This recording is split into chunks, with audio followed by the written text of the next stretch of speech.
Good afternoon. Good afternoon, everybody. So good afternoon. My name is Brien Smith, and I am the Dean of the Scott College of Business at Indiana State University. And I'd like to spend a little time with you this afternoon talking about why I think that I'm a good fit for your next provost. I'd first like to talk about why Youngstown State and why particularly now. Then I'd like to talk a little bit about, at least on the strategic plan in the way it is currently, how I think that I add value to YSU, and then some of the accomplishments that I have engaged in that I'm most proud of. So first, why Youngstown State? So when I look at opportunities for growth, I think back to my years as a psychologist, and so my degree is in industrial and organizational psychology, and industrial psychologists work in organizational effectiveness. So how to design systems that people can be motivated, they can communicate better. You work on team building, process design, and so it's all about human behavior in the workplace. And one thing that psychologists think a lot about is self-actualization and growth need strength.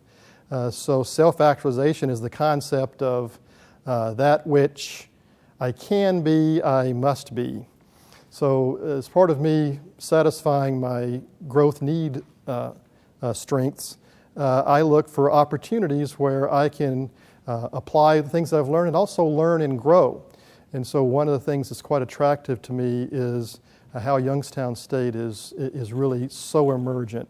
So the relationships you have with the community, the way that you are working with the community to grow and develop, the emphasis on faculty research, your students are doing well, your student success numbers are improving, you're most of your way into a capital campaign. So a great place for me to choose as my next assignment for my growth, and also an opportunity to work with you to help envision your dreams and aspirations. So that's why I'm here. Some of the things that across my career that I'm most proud of, and I want to highlight those rather than giving you a blow-by-blow account of every job that I've held, which I think is probably even boring to me. Those things that I'm passionate about are times that I've worked with staff and faculty to develop new things, to be innovative. So I've spent a lot of time in faculty governance.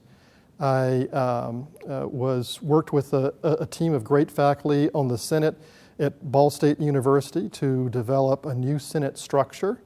Rewrote the Constitution, so I had a hand in writing all the responsibilities of the Senate and what the standing committees were and what the responsibilities and who would sit on those committees. It was a big task. I also, as part of the Senate, was a chair of the Senate during a time when we ushered in a new foundational studies in the curriculum for the first time in 40 years. And in all these cases, you might imagine that every faculty member in every department feels that they have a stake in the future. And so if we make a change here, so we need to be conservative. We can't change this because if we do, it might hurt our department. And so the big thing that I rely on is trust. I have to work with people, communicate with people, and develop a sense of trust so that we can move forward. And so the moment that you believe I'm working with some ulterior motive is the time we can't work together. I was part of a restructuring of a department, and the dean appointed me as dean of a new department, and practically everybody in the department didn't like the concept, but working again with faculty, we rewrote new policies and procedures, a new merit document, new P&T standards. And I did that primarily by showing faculty how we all have the same aspirations. In this case, marketing and management, we're not really that different. We're all based on part social sciences in our research. So it's important at times when we work with people to get past the fear and show people what the commonalities are and what we're working toward. Finally, at Indiana State University, I'm really proud of what we've done to develop leadership programs and professional development programs. So shortly after arriving at Indiana State, I submitted a grant proposal to the Lilly Endowment for Networks Financial Institute scholarship funding.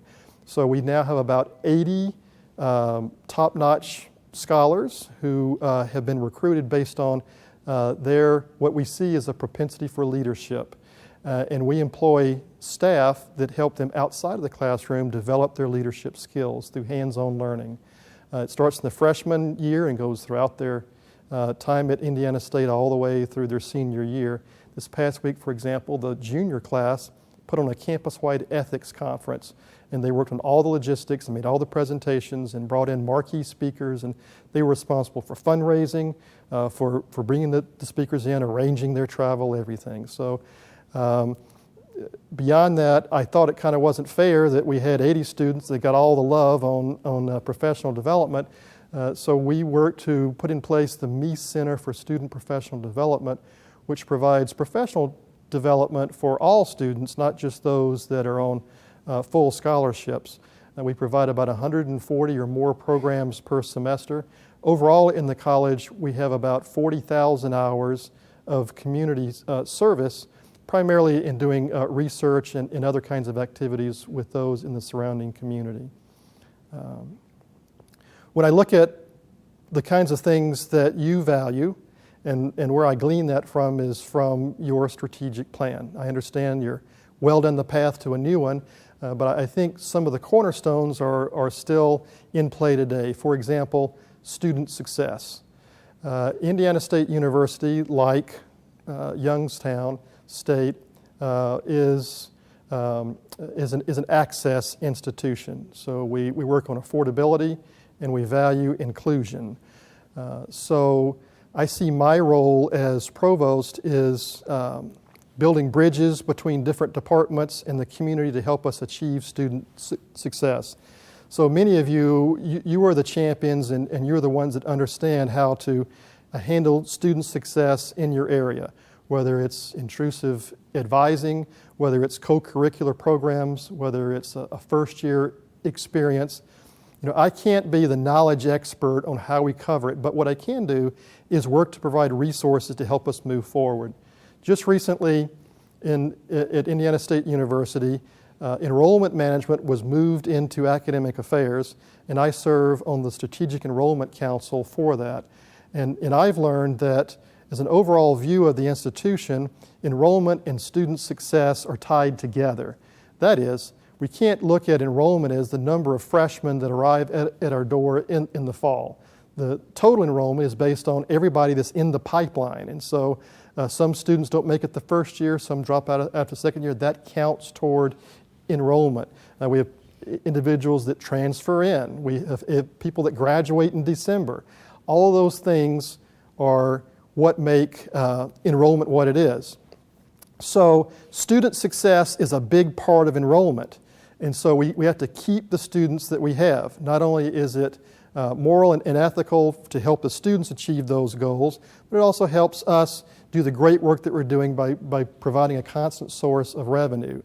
So the way that I define student success is graduation. It's access to the other side of the stage.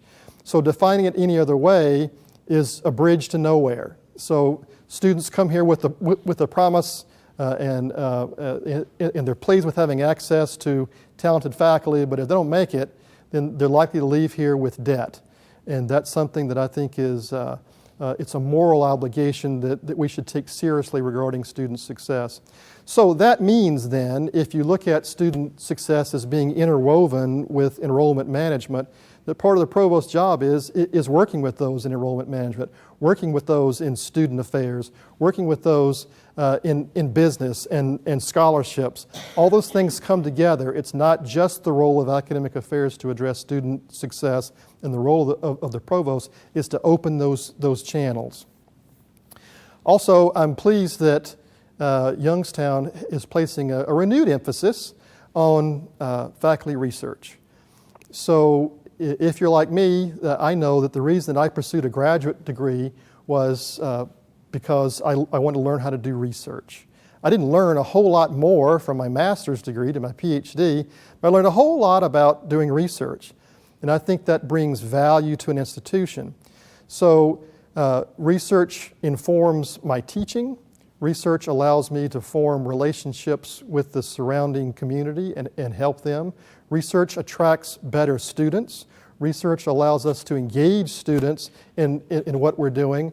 Research lifts both the institution up as well as the surrounding community. And so institutions that want to move away from research are in essence saying that it's not necessary to achieve their mission, and there's probably not much of a reason to pay faculty a higher salary above a master's degree if you're not going to continue to engage in research. So I prefer, as provost, to value research and value quality teaching. My vision for academic affairs at Youngstown State is it's a leader in urban research in the Mahoning Valley, but one that engages with the community to bring about better experiences for our students and lift up the community in what they're doing. So part of the reason that we do what we do is to bring experiential learning to our students. Part of the reason that we do what we do is to provide quality research projects that help maybe an ailing school system. All these things, as we work together, provide real power, and there's a real inertia behind that. And I'm really, that's my vision for academic affairs, and I'm so, anxious to get in and roll my sleeves up and try to solve those kinds of problems. I'd be very interested to hear what kinds of questions you may have of me.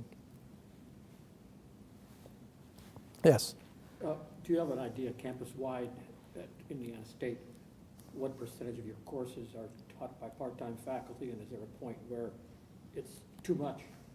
So the question was, at Indiana State, about what percentage of faculty are taught by part-time faculty, and at what point is that too much? And it's about 65%. We are overgoing, it's 65% tenure-track faculty, it's the other way around. And that is in our handbook, so that's about as high as we would go in the short term. We are undergoing a budget cut right now, and so the College of Business is undergoing a cut, and we may have to look and see what impact. But I think that the truth is, that's a good balance, and it's one that's supported by our institution.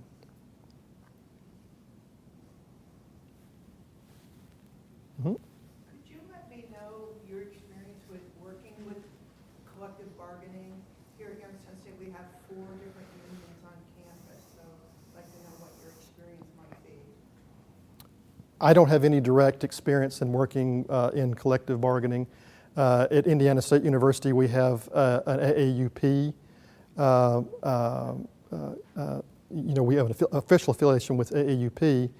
And I know that the kinds of problems that you work in shared governance, if you don't have trust, if you can't build trust, if you can't work with faculty, if the faculty feel like in administration we're not listening, what happens is faculty feel obligated to organize for a union. And so I think in the best case, there shouldn't be much difference between AAUP and an organized faculty if administration listens to the problems, if they respond, if they include them into decisions. And I think to the point that we turn our backs on faculty issues, or when, in this case, an organized faculty say that, well, because we're unionized, you now have an obligation to bargain with us collectively. So no, I haven't had direct experience, but I do understand after many years of serving on the Senate and representing faculty, and as also being an administrator, that it all boils down to communication and trust. And it's that way in everything that we do. Mm-hmm. Go ahead. Yeah, I'm sorry. Hi. Questions for you regarding your enrollment management philosophy as that relates to underrepresented students, conditional admitted students. What are your thoughts on that in a state school like Youngstown State? So at Indiana State, we do have stated minimums for enrollment, but honestly, up until now, we've pretty much been open enrollment. Those students were enrolled as conditional admits. Those students can be very costly, and we're beginning to work through that. So I think there are ethical concerns when we think about raising standards above those that we have now. So we know at Indiana State, for example, that about 90% of our African American males don't persist. So if we raise standards, does that mean that we're changing the mix of African Americans in our institution? So I think one way that we're looking at doing that is coming up with arrangement with the local, perhaps, with the local community college, so to still accept these students, but they'll start their work at the community college and then move right into Indiana State. And there isn't even a proposal yet, but those are the early thoughts. So we haven't even thought a lot about if we're going to stop doing conditional admits. We're still thinking about that. But I do think, as I'm pointing out, that there are certainly ethical concerns every time we change an admissions standard, because if you are an access institution, on one hand, you got to provide access to the other side of the graduation stage. On the other hand, when you make these decisions, how are you affecting access? And I think that's debates that should be had. Yep. Yes.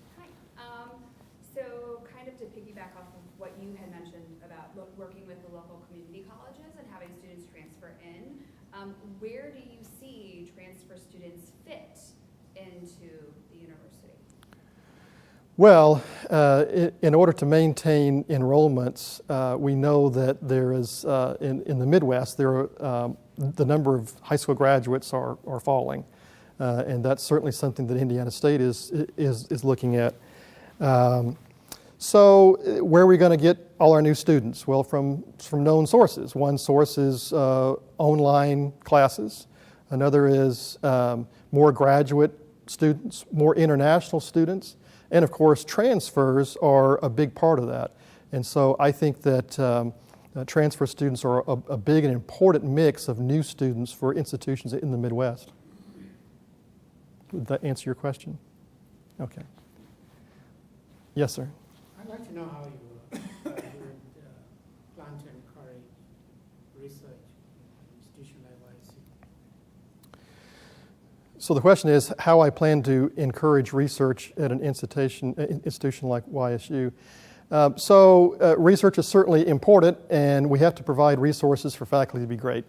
And one thing in the Scott College of Business that I've done is essentially told faculty that any travel that's in line with the mission of the college or with the institution, I'll fund that travel. Now, my assumption is that you're traveling to academic conferences to present papers or with your colleagues to attend a conference to learn and grow. So when you think about getting better at research post-graduation as a doctorate, we get better by writing, by submitting our research, attending conferences, getting feedback about how we're doing. Our colleagues from other institutions critique our work. Our colleagues from other institutions want to get involved with our work, and so we network. And so we have to provide the resources to faculty to learn and grow. Some institutions, some colleges provide incentive dollars for publishing at all or publishing in listed journals. I'm not aware of how that works with YSU and whether that's in line with what the union would allow, but that's certainly one way that you can also promote research is by providing incentive dollars for quality research. So besides just being a number for enrollment, what role do you see international students playing on campus and diverse faculty and inclusion? So, as provost, I support a diverse student body and a diverse faculty, and so we need to have diversity in the faculty to match that approximately of the student body. Our minorities need faculty role models standing in front of the classroom, and our students need diverse individuals around them to learn from various viewpoints. International students play a great role in helping our students understand what internationalization looks like and how it feels and what those perspectives are. In the college, we have an important relationship with Morocco, and so we bring Moroccan students in, and we also promote international students visiting campus. I will say in recent years, the number of international students that come to Indiana State has fallen. Maybe it's part of the political environment, I'm not sure. But we're still aggressively looking for ways to bring them. So it's hard to provide a quality education unless, if our students all look like one another, because it's just not how the world is. Can you talk about your thoughts on interdisciplinary endeavors? Mm-hmm. So interdisciplinary endeavors are important. In the College of Business, we have entered into an interdisciplinary degree with the College of Education. So we received a Woodrow Wilson grant to put together an MBA in educational leadership. And so that's providing K through 12 administrators an opportunity to apply business concepts in running their school systems, primarily through strategic planning, but it's a full MBA degree. But we work in partnership with those in education, and so they develop the courses together and they teach classes together, so it's a pretty powerful model. Overall, though, I graduated from a college of liberal arts, and I see the power in learning different perspectives. So I think that we need to expose students to a lot of things, including other disciplines. So I have a number of ideas. I would like to see maybe joint problem solvings. Pick a problem in the community. We put together interdisciplinary teams to work together to solve the problem. So within colleges, we might think, oh, let's put together an accountant and a marketing person and a human resource person. No, I mean, we should put together someone from the English department and someone from the music department and someone from marketing and someone from public relations and work together as teams, because the world is not insular. When we leave here, we don't, that's not how, we don't go to work in the English department, or we don't go to work in the marketing department. Well, some people do, but you get my point, though. It's not the way the world works. And so I value hands-on learning, and I value interdisciplinary learning because it helps develop the whole person. Thank you. Yes, sir. So, on the topic of student success, are there particular strategies that Indiana State has used to identify students who are at risk, and particular intervention policies or intervention approaches that you've seen to be particularly successful? Yeah, so the question is, how do we develop students that are at risk? We have a university college, which is, it houses all freshmen, and we have a wonderful dean that works diligently to not only develop profiles of what students are at risk, but she gets to know the students personally. It's a large number of students. Beyond that, though, I do think that there is power in analytics. So in the College of Business, we are considering identifying students that are at risk from a number of factors that we identify, and so we can actually list those faculty. So these students. So these 200 students are defined as at risk from these criteria that we came up with. So we're hoping to develop interventions specifically for those students that also involve working with the faculty. So, these students in your class are at risk, and so when they don't hand in an assignment or when they do poorly on a paper, it's a really, really big red flag. So student success is something that over time you just get better at. You learn from your mistakes and you find ways to improve. And I think that using data to help define the students is one way of using our resources more effectively, but certainly not the end-all be-all.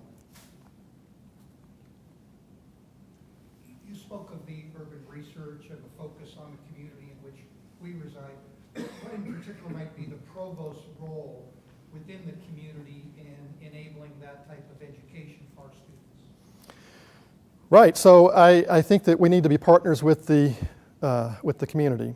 I think that we need to take a jobs to be done perspective, not necessarily literally jobs, but what are the issues that business leaders find important, and how can we address those? And what I think is wonderful is, for just about any issue that we can think of, there are wonderful researchers, there's talented students that can work on these problems. It doesn't work with every case, but what a great way to educate our students while also partnering with those in the community to make a difference.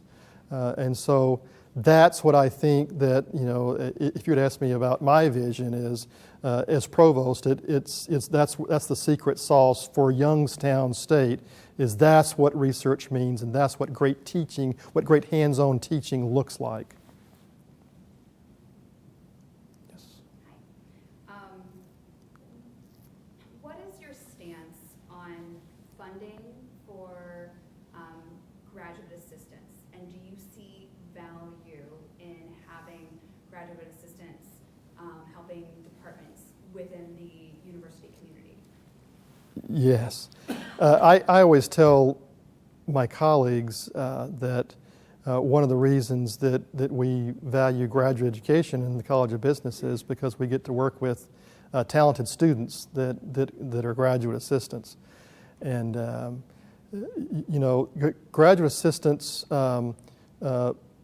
provide us with the ability to meet our research needs, and they're also very powerful players in working with the community. So I don't, as far as funding models go, the most draconian model that I've seen and have never applied is you look at a direct outcome of graduate assistance. So if you're a graduate assistant in biology and you can show that there's X number of dollars coming in to support graduate assistantships because of those research dollars, you get to keep the graduate assistant. I just see value not only in the resources brought to the institution, but what graduate assistants bring to the quality of education overall. And as you go through resource times, maybe you have to look at how to cut graduate assistants, and universities do. But they're certainly something that you don't want to put on the plate first. I don't think so.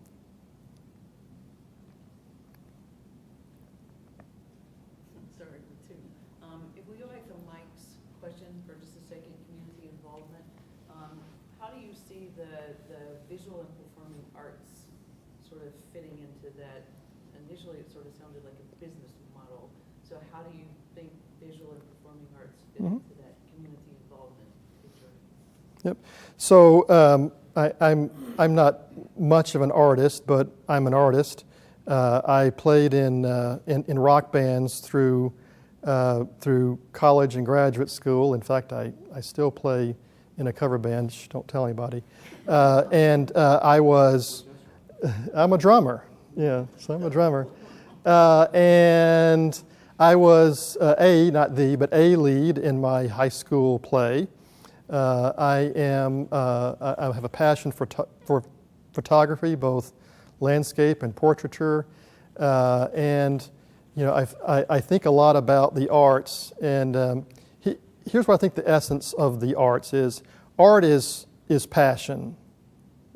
So when something appeals to us as individuals, it's passion to us. As we move through life, we deal with happiness and sadness and love and caring for one another.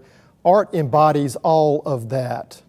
And so sometimes people that don't appreciate art kind of wonder why we make such a to-do about it. But think about what life is like without art. It's grayscale. Right?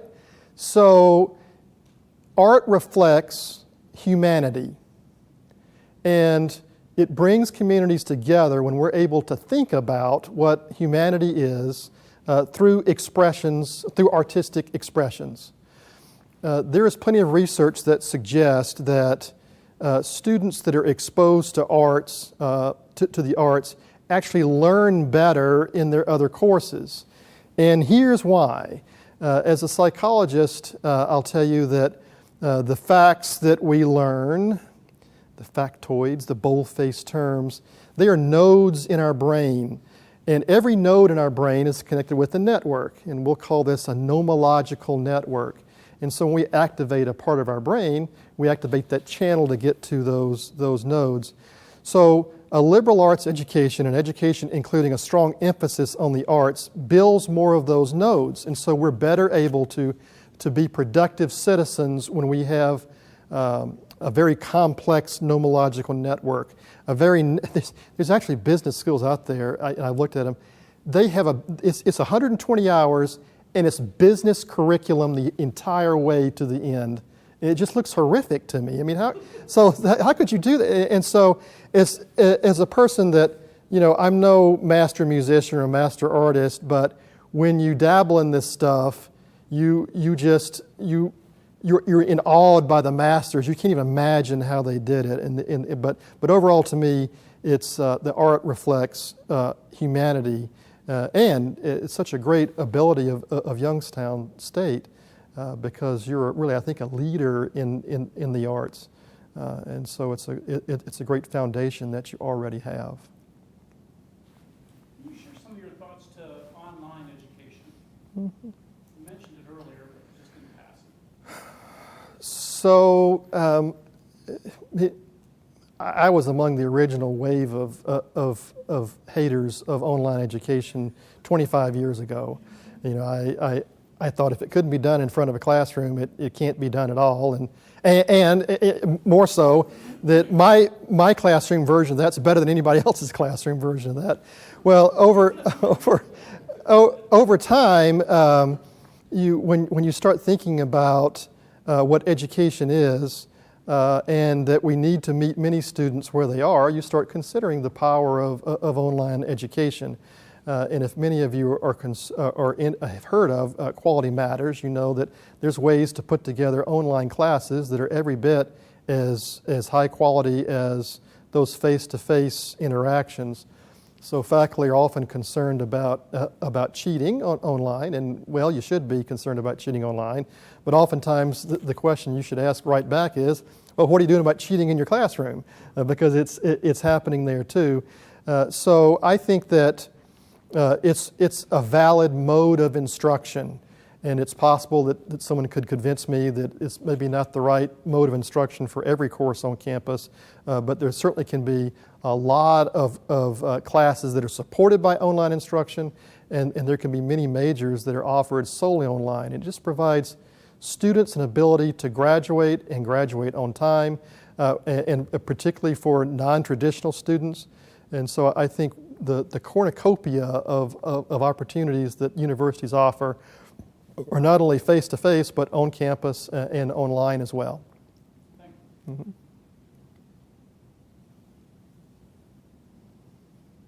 Other questions? Last call. All right, thank you so much. Thanks for being here. Thank you.